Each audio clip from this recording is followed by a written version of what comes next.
Most people work standard work schedule, right? 9 to 5, 10 to 6, 8 to 4. I work 6 p.m. to 4 a.m. and then I run a photography business in the daytime. So let me tell you a little bit about how I do that.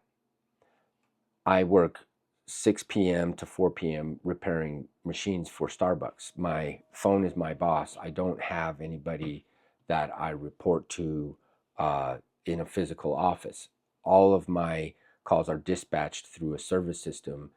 Machine breaks at Starbucks. They call, they say, I need someone here to fix it. I'm dispatched to go and make that repair. I work primarily in corporate stores. I also work for uh, King Soopers, Safeway, Target, where there are kiosks for Starbucks.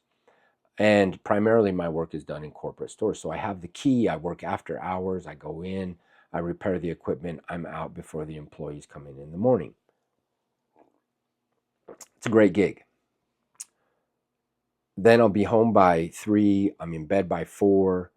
I get up in the morning. I if I'm going to shoot, I'm up by 8. Tomorrow I have a shoot, a photography shoot, because I'm an architectural and a real estate photographer. I've built that business over the past 3 years, working with clients, developing my technique. I learned all about it by going through a coaching program and basically absorbing hundreds of hours of uh, content of people who were already doing that. Learn the ins and outs of the business, how to set it up, how to incorporate, how to create deliverables, how to serve different sectors of the industry, drone work, video work, gimbal work, uh, uh, residential structure photography, interiors, exteriors, drone exteriors, and just ways to use a camera to help describe a property for prospective buyers or to document or to build a portfolio. So I work with designers, builders, and realtors. And that side of my business has, well, that side of my life, that business, which is Estate Snap, has really begun to prosper, to grow. Well, it's doing well. So I'm in that point now where I'm kind of, well, I'm trying to build a program, a negotiation, so that I can ease myself out of being a full-time technician and into being a full-time photographer. And that path is pretty much laid out. My boss is aware of what I've been doing. And so now it's just about timeline. So that's kind of where I'm at. And it's been a long road to get to this like jump off point where I'm going to leave the 9 to 5.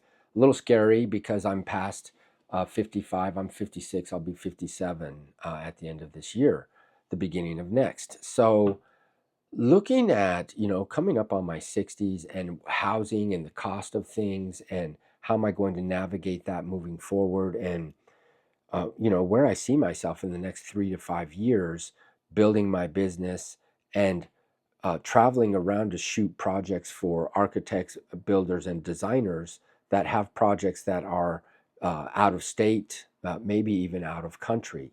And that's where I'm leaning towards, the editorial side of architectural photography and working for some larger firms and really working towards that and trying to solve the housing situation, because it's very expensive to live in today's society. I'm sure you guys are aware of that.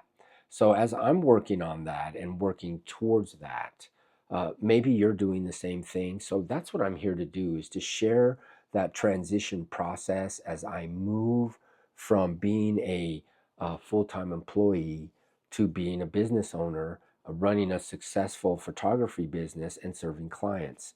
So if you're interested in that, what if you want to learn more about, someone who's probably going through something similar to what you're going through, well, that's what I'm here to talk about. And that's just kind of a layout of, an average day of working 6 to 3, getting up in the morning, shooting on a shoot day, processing photos over the next few days, creating deliverables, delivering that to the client, and then on to the next project.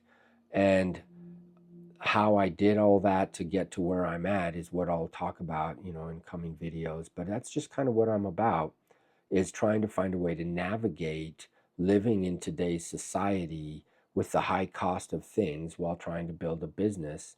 And, the political strictures seem to be eroding our rights, and really boxing us in as to what choices we can make, on, how to live. And man, it just seems like there's a lot of inequality out there, with a lot of homelessness, a lot of people struggling, and watching my own family members, watching what my 81-year-old mother is going through, as she's made some great choices and is still earning income, at her age, but she struggles, and so that's what I'm here to talk about. And yeah, that's just kind of my video for today. All right, and yeah. I'm new to this, trying to figure out how to, document this process. And yeah, all right. That's what it's all about. All right. Until my next video. All right.